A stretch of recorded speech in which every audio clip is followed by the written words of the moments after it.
It's funny how someone else's success brings pain. When you're no longer involved, that person has it all, and you just stuck standing there. But I'm gonna need you to say something, baby. Say something, baby. Say something, baby. Say something. I'm gonna need you to say something, baby. Hey y'all, welcome to Anita's World, a safe space for everyone. Today I am going to be talking about traveling while broke. And not the kind of broke where you have $0 in your account broke, but broke where you're on a really strict budget, and if you were to go outside of that budget, you may put yourself in a really bad situation financially. I know when I first started looking into traveling solo, I had this idea that I needed to be making a lot of money. I thought that traveling was so expensive because when you go on social media, you see people having these just like experiences that look very expensive and lavish, and so I just had this idea that like traveling was something that only someone with a lot of money was able to do, especially traveling solo where you're not splitting or sharing costs with anyone. But I quickly learned that it's not about how much money you make. It's actually not about having a lot of money, and traveling is not as expensive as it may seem. It's really more about being resourceful and doing your research, and there are many ways that you can cut costs and decrease the expenses that come with traveling. The first tip that I want to share when it comes to traveling solo on a budget is when you pick your destination, really consider visiting a walkable city. And I have found that very beneficial for me when it comes to saving money, because when you think about renting a car, a lot of times you have to pay a certain amount per day. Then you have to cover the fuel cost when it comes to gassing up the car. A lot of times there's a lot of added fees for insurance. So it's just a lot cheaper if you're in a walkable city, because oftentimes a walkable city also has really good public transportation. And so all of the times that I've ever solo traveled, I never rented a car. I always walked or took public transportation and Ubers here and there depending on where I wanted to go. But I found that public transportation in most cities is no more than like $3 to and from where you want to go. A lot of times they may have discounts if you're a student. Sometimes they have discounts just depending on the time of year or the day of the week. So it can be very cost efficient to walk where you need to go or take the subway, the train, the metro, the bus. And there's also other benefits to that, because it's not just the fact that you can save money. You'd be able to explore a lot more than what you may have if you were just driving in a car, driving past things. I feel like when I'm walking and exploring a new city or a new town and I see a really cute boutique that I want to go into, or I see a building with amazing architecture, or I pass a museum that I want to visit, it's very easy to just explore a new area when you're walking, and you also become very familiar with the environment that way. I know for me, everywhere that I've visited, I end up picking up on things really quickly and just navigating that environment really easily because of walking, because you start to get familiar with certain street names as you're walking to and from different places. If you're in a walkable city, walking is free, and taking the public transit system usually doesn't cost you more than a few dollars. So my next tip is to plan your travel during low peak seasons if you're able to. Oftentimes people love to vacation during the summer months, or during the time of year in certain places and countries where it's warm weather, clear skies, and that is great. Of course, like who wouldn't want to travel during those times? But it can be very expensive to travel during those higher peak seasons because the demand is higher to travel during those times, and therefore the price increases. But if you travel during a low peak season, it can really save you money. And I had an experience where I traveled somewhere during their low peak season. It was considered their rainy season. And when I was there, it rained maybe like once or twice.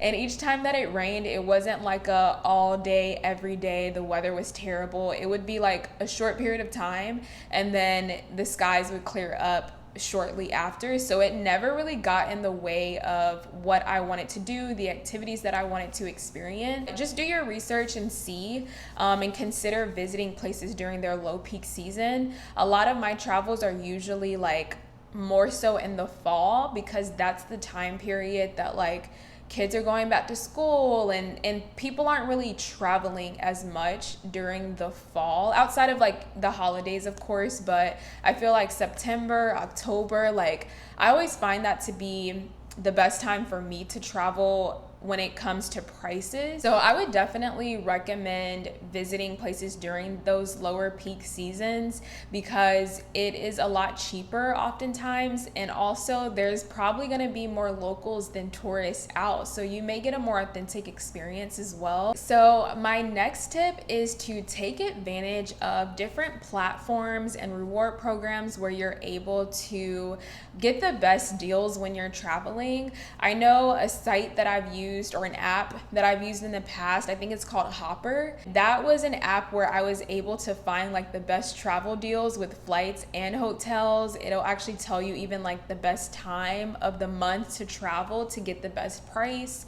So that can be very helpful, because it kind of does the work for you instead of you having to skim through all these different sites. Also, if you've traveled in the past with different airlines, you may have accumulated some Sky Miles if you created an account with them. That's usually completely free. A lot of times those miles accumulate and you can use those toward future travel. Another option is a lot of banks, I've noticed from my experience, they offer some sort of like travel portal that you can book your travels through, or they may have like some discount options where you're able to book it through them instead of going directly to the American Airlines site or the Delta website. If you use their portal, you'll get a little bit of a discount for being like a member with that bank. And then also, I know for me, I was able to book my flight to Barcelona, my round trip flight to Barcelona from Florida, for free with my credit card rewards points. I was able to do this because I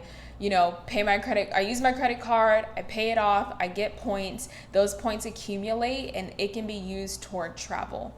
And so that's how I was able to book my flight. It was, I think the value of the flight was almost $1,000. It was like $960 something, but I didn't pay anything. My points paid for that. So that is definitely an option to be mindful of. So my next tip is in regard to lodging and really doing your research and due diligence on the different ways that you can, like different places that you can stay when you're visiting a place, in terms of like an Airbnb versus a hotel versus a hostel. Those are like the three main lodging options typically, and there's pros and cons of both when it comes to the cost efficiency of them. Take the time to do the research and see the cost benefit of each of those options, because it can vary. An Airbnb in one country may be the cheapest option, but you may visit somewhere else and a hotel may be a cheaper option. And I've personally mainly stayed in Airbnbs or hotels. There have been times where Airbnbs were the cheaper option. The times that hotels were the cheaper option, they oftentimes came with complimentary breakfast, complimentary shuttle service. So I had a service that was able to take me to and from the airport simply for me staying at that hotel. You may notice, okay, this Airbnb is cheaper than this hotel, but what does that hotel include? Are there some things you can get for free? Because if it's, a few dollars more, $40, $50 more, but it's saving you money in breakfast each day, it's saving you money in transportation, the hotel may be a better route. Now, something that I've never done before is I've never stayed in a hostel. I'm going to be completely honest. I had this idea about hostels that they were gross, that it was unsafe, but on one of my recent travels, I met this couple that was staying at a hostel, and they were telling me how they've traveled solo separately and they've had amazing experiences in hostels, not just with meeting new people, but with a hostel, you can actually have your own room. And that was always my biggest fear with staying in not fear, but just like apprehensiveness when it came to staying in a hostel is I didn't want to be sharing a space with my personal belongings with a stranger. But there are hostels where you can have your own room, and if you don't, they also have lockers, and they can also separate you if you're more comfortable where you're in a hostel with just women. There's options for that as well. And similar to the hotel, some hostels do have complimentary services like breakfast, shuttle services, even different activities. Like I've seen hostels where they offer like free yoga or free meditation classes, and some of them are really nice and beautiful with amazing views and are a bit cheaper than a hotel would be, or cheaper than a Airbnb. So you just kind of have to do your research, weigh out the pros and cons, and see what works best. The last tip that I wanted to share, I have so many tips that I could share, but I didn't want this video to be super long, so I'm going to end it with this one, and that is to pack smart. And I know that sounds super basic. Baggage fees are not your friend at all. To check a bag, it can be anywhere from $30 to $60+. And when you check a bag, you have to check it both ways. So when you go there, you have to check the bag. When you're coming back, you have to check it. Those fees can add up, and it can become even more expensive depending on how heavy your suitcase is. I like to travel for the most part with a carry-on that goes overhead, which most airlines, you get a free carry-on, and then you also get a free like personal item. So I usually do my carry-on bag, and then I'll bring like a little book bag that I can fit under my seat. And for most airlines, you don't pay any fees to do that. Obviously it varies on the kind of ticket you have and the airline that you're flying with, but usually that's your cheapest option. And I like to use the rolling method when I pack. So I roll my items and try to condense them down as much as possible to make more room for other things. A really helpful tip that I learned off of Pinterest, I like looking at like packing and organization videos and tips on Pinterest, and there are so many ways that you can stuff different like small travel sized items, or even like socks and bras and like intimate wear into your shoes. Like you can just put it in a little bag and then like squeeze out all the air and stuff it into your shoe, and that's a really good space saver.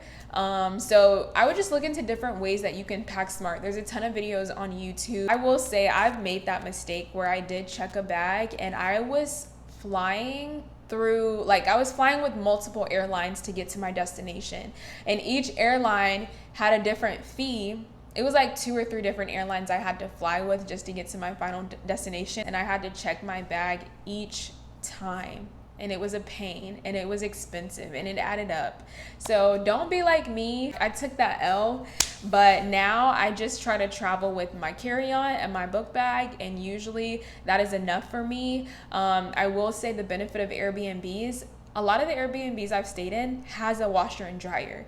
So I will repeat outfits. I don't care. There's been times where I've even hand washed some of my intimate wear.